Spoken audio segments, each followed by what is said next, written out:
Morning dear students. आज का अपना टॉपिक है पास्ट कॉन्टिन्यूअस टेंस। ये 2.2 यानी पास्ट का सेकंड पार्ट है, पास्ट कॉन्टिन्यूअस टेंस। सबसे पहले बात करते हैं इस टेंस के एडवर्बियल्स कि इस टेंस के एडवर्बियल्स क्या होते हैं। एडवर्बियल्स,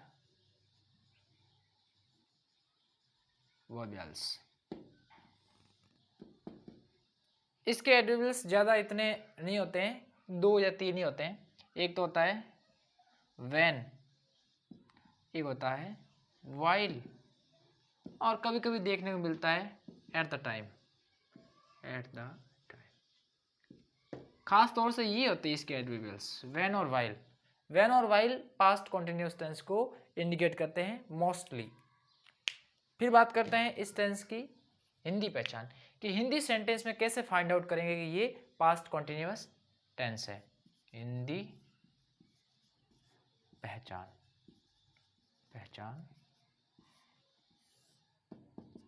जब भी टेंस याद करो, 2 टेंसों को एक साथ सीक्वेंस में बैठा के याद करो। जैसे सिंपल प्रेजेंट को याद किया, उसकी पहचान ती, ता है, ती है, तो पास्ट सिंपल की ता था, ती थी, ते थे। उसी प्रकार प्रेजेंट कॉन्टिन्यूअस की रहा है, रही है, तो पास्ट कॉन्टिन्यूअस की रहा था, रही थी। ऐसे 2 टेंसों को कॉम्बिनेट करके पढ़ोगे तो ज़्यादा ईजी रहेगा और एक कंसेप्ट क्लियर होगा।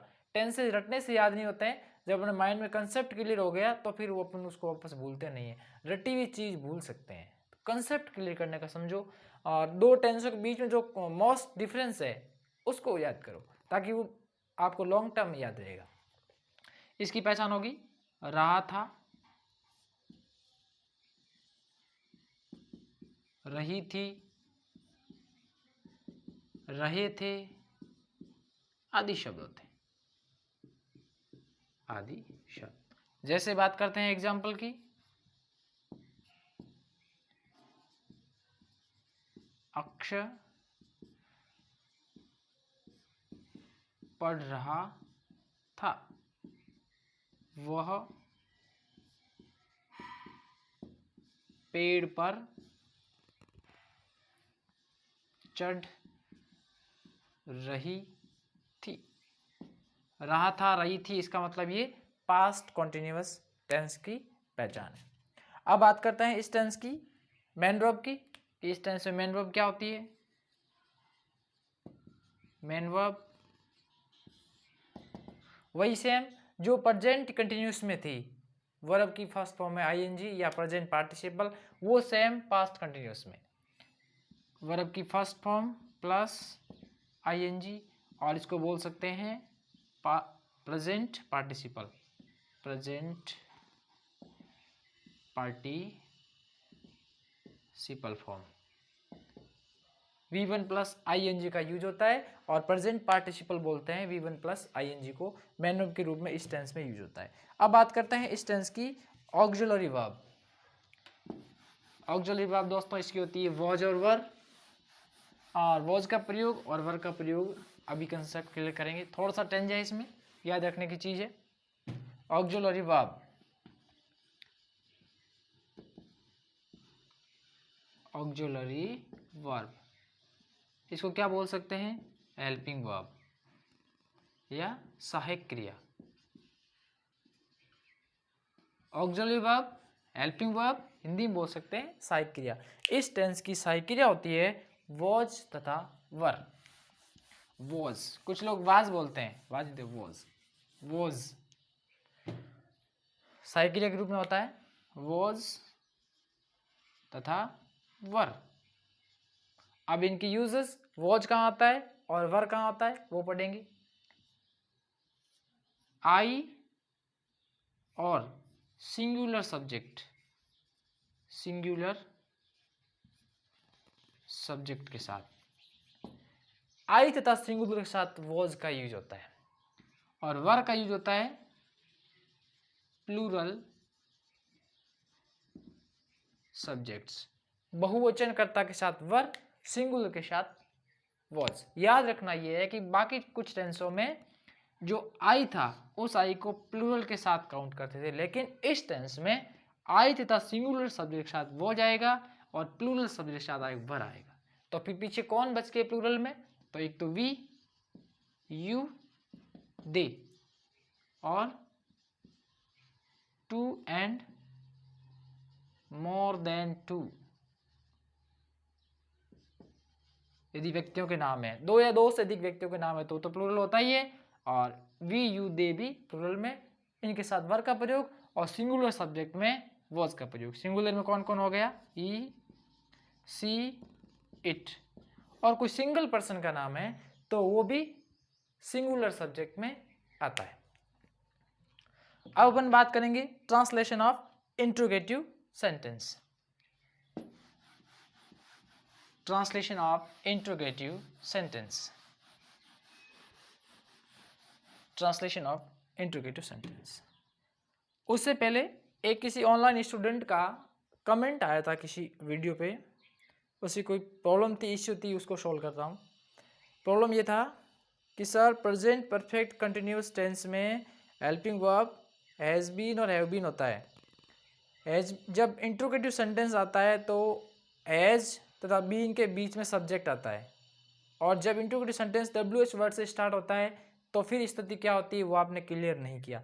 तो डियर स्टूडेंट, ये मैंने सिचुएशन क्लियर की थी, लेकिन वीडियो एडिट करते समय पीछे कुछ पार्ट 40-45 सेकंड का पार्ट शायद हट गया था, तो उसकी वजह से वो आया नहीं। तो उसकी स्थिति अभी क्लियर कर देता हूँ। प्रेजेंट परफेक्ट कंटिन्यूस पढ़ रहे थे, उस समय साइकिलिया थी अपने सामने, हैज बीन और हैव बीन। क्लियर।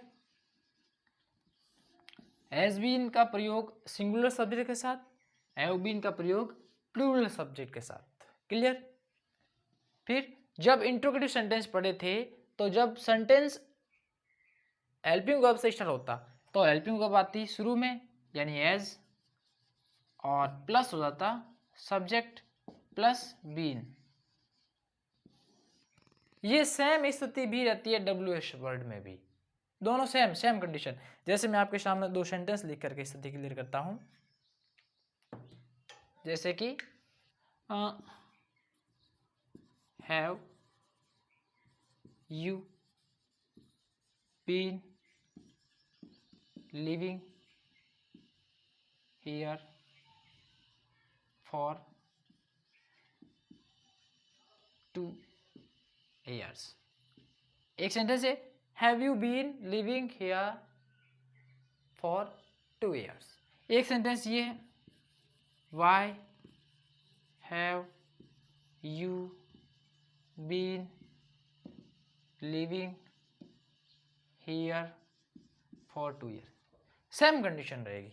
कहने का मतलब ये है चाहे इंट्रोगेटिव वर्ड स्टार्ट में हो चाहे हेल्पिंग वर्ड स्टार्ट में हो, साइकिलिया की स्थिति सेम ही रहती है कि पहले मेन पार्ट की हेल्पिंग वर्ब, फिर सब्जेक्ट, फिर बीन। ये कंडीशन सेम कंडीशन में पहले मेन पार्ट की, फिर सब्जेक्ट, फिर बीन। तो इसमें कंफ्यूज होने की जरूरत नहीं है। बहुत अच्छी बात है कि आप मेरे पूरे वीडियो को अच्छे से वॉच करते हो, तब जाके ये सिचुएशन आती है। Very good, keep it up dear. अब बात करते हैं इस टेंस के translation of affirmative sentence.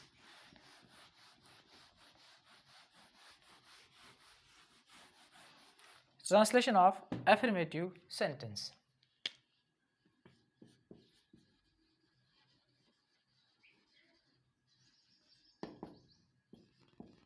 Of affirmative sentence. सरल वाक्यों का ट्रांसलेशन देखते हैं। सबसे पहले बात करेंगे पैटर्न की, रूल की, स्ट्रक्चर की। Rule subject plus helping verb plus V1 plus ING plus object plus कुछ और वर्ड हो तो। अब बात करते हैं एग्जाम्पल की। एग्जाम्पल वह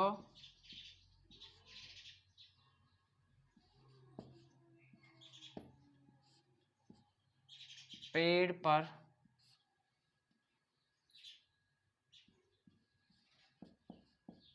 बैठे बंदर को देख रहा था। वह पेड़ पर बैठे बंदर को देख रहा था। बात करते हैं इसकी। सबसे पहले सब्जेक्ट, सब्जेक्ट कौन है? ही।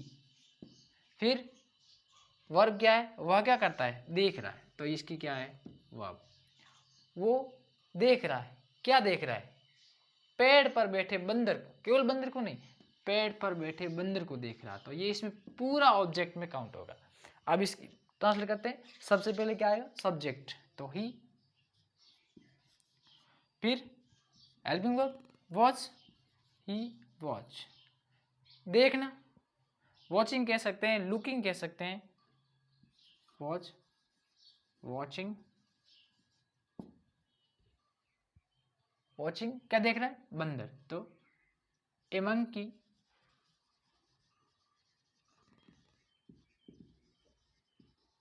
Sitting on a tree, on a tree.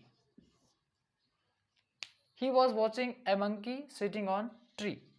अब देखो इसमें आईएनजी लगा हुआ है, तो कंफ्यूज नहीं होना है कि यहाँ भी आईएनजी यहाँ भी आईएनजी, ऐसे कैसे हो गया? तो ये नाउन के रूप में आया है, जीरंड है, नाउन के रूप में। सिटिंग ऑन ट्री, पेड़ पर बैठे बंदर को वो देख रहा था। अब बात करें translation of negative sentence. Translation of negative sentence, concept clear करते जाना, बार बार समझना, प्रैक्टिस चाहिए। किसी भी चीज़ को याद करने के लिए, समझने के लिए प्रैक्टिस की बहुत ज़रूरी है। प्रैक्टिस करते हो तो वो चीज़ फिर लॉन्ग टर्म में याद रहती है, शॉर्ट टर्म में नहीं।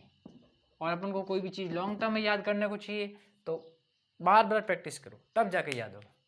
सबसे पहले बात करते हैं पैटर्न की, रूल वही से है, बहुत ईजी है। Subject plus helping verb plus क्या लग जाएगा? नॉट, क्योंकि नेगेटिव सेंटेंस है, plus V1 plus ING, sorry, plus object plus अन्य शब्द। बात करते हैं एग्जाम्पल की। एग्जाम्पल, कुछ विद्यार्थी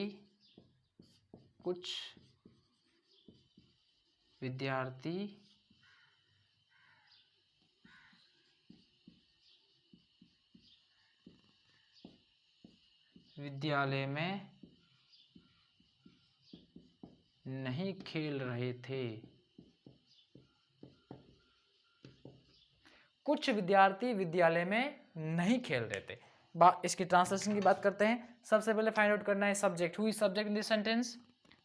कुछ विद्यार्थी, केवल विद्यार्थी नहीं है और कुछ भी नहीं है, कुछ विद्यार्थी सब्जेक्ट है।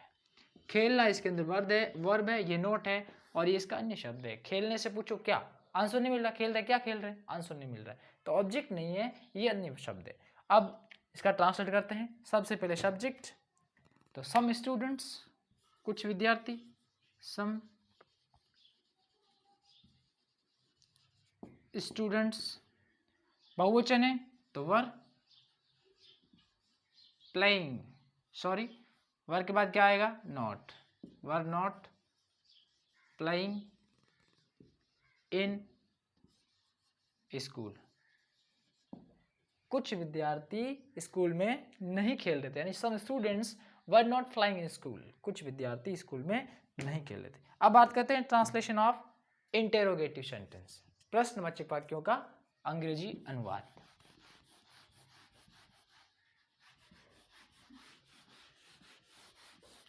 ट्रांसलेशन ऑफ इंटेरोगेटिव सेंटेंस,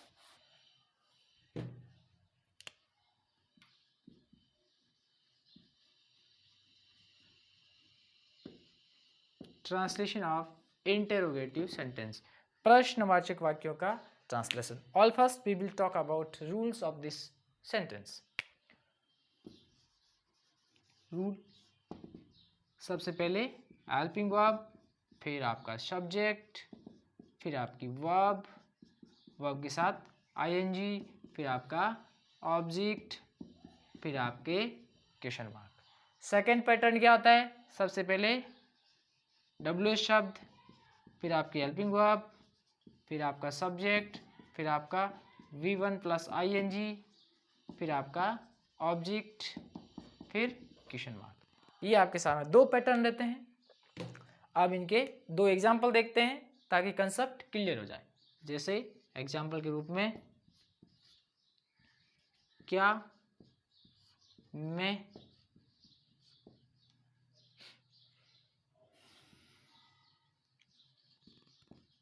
उसके साथ बाहर जा रहा था। एक सेंटेंस है, वे उनके साथ मंदिर क्यों जा रहे थे। दो सेंटेंस आपके सामने है, दोनों में कौन सा रूल लगेगा पहले वो बात करेंगे। क्या में, क्या वाक्य की शुरुआत में आ गया। जब प्रश्नवाचक वाक्य के शुरू में आता है तो उसकी अंग्रेजी लिखने की आवश्यकता नहीं होती है। It means first pattern will be use in this sentence. सबसे पहले आएगा हेल्पिंग वर्ब। अब मैं सब्जेक्ट आ गया तो इसमें क्या आएगा, वॉज। फिर subject I, was I. Subject verb, जाना, गो, गोइंग। फिर उसके साथ बाहर तो going outside with her. Was I going outside with her, क्या मैं उसके साथ बाहर जा रहा था। अगला सेंटेंस, वे उनके साथ मंदिर क्यों जा रहे थे। अब क्यों आ गया बीच में तो पैटर्न सेकंड लगेगा। सबसे पहले WH वर्ड तो आएगा वाई, वाई। फिर were they, why were they going to temple with, why were they going temple with. अब आ गया उनके, उनके को बोलते हैं them, with them. Why were they going to temple with them. English sentence translate हो गया। अब एक सेंटेंस का टाइप और होता है इंट्रोगेटिव नेगेटिव साथ में। प्रश्नवाचक का नकारात्मक वाक्य दोनों साथ में होते हैं तो उनमें उनको ज़्यादा समझने की जरूरत नहीं है। जब जैसे ये हेल्पिंग वर्ब है तो यहाँ क्या लग जाएगा, ये हेल्पिंग वर्ब ये आ गई तो इसके बाद यहाँ नॉट लग जाता है, और इसमें भी यहाँ पे नॉट लग जाता है। बस इंट्रोगेटिव सेंटेंस, इंट्रोगेटिव नेगेटिव दोनों साथ में होने पर ज़्यादा समझने की जरूरत नहीं है। इसलिए मैं उन सेंटेंस को एक्सेप्ट कर रहा हूँ, उनको बचाने का प्रयास कर रहा हूँ ताकि अपना क्लास ज़्यादा लंबी नहीं हो। थैंक यू वेरी मच दोस्तों, आज की क्लास यहीं ख़त्म करते हैं। यदि अभी तक आपने मेरे चैनल को सब्सक्राइब नहीं किया है तो प्लीज़ सब्सक्राइब करें, शेयर करें और पास से बने बेल आइकन को प्रेस करें ताकि आने वाली क्लास की नोटिफिकेशन आपको टाइम टू टाइम मिलती रहे। Thank you very much.